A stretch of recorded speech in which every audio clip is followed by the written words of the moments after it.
verb jouer in French and compares it with the verb play in English. They often mean the same, but there are some key differences, especially in terms of the grammatical distribution. The key thing to keep in mind is that unlike in English, the French verb jouer is followed by a preposition. Now, there are two kinds of prepositions you need to consider, and it depends on the noun that follows. If we are talking about a game, right, so baseball or chess, you have to use a form of the preposition a, so au, à la, or aux, right? You cannot simply have the noun directly after it. In terms of musical instruments, here too, you have to have a preposition. But in this case, is actually de. So de la or du.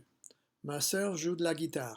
Here again, the important thing is you always have to have something after it. So a, au for games, de la, du for an instrument. So we try and underscore this difference here. Keep in mind, why is it ma sœur joue du piano and not this? Well, it's because you need a preposition, and specifically this kind. Why is it j'aime jouer au baseball and not this? Well, here again, you need a preposition, and it has to be a combination of the preposition followed by the determiner. So, and as you know, a plus le equals o.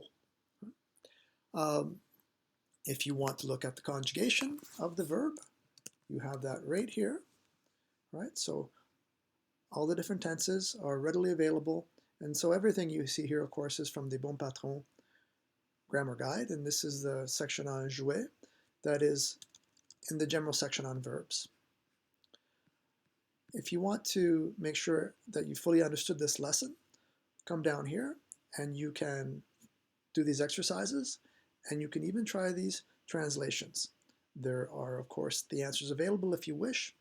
And I encourage you to also go to the Bon Patron grammar checker and create some sentences of your own with the verb jouer to see whether you have mastered the grammar of this verb.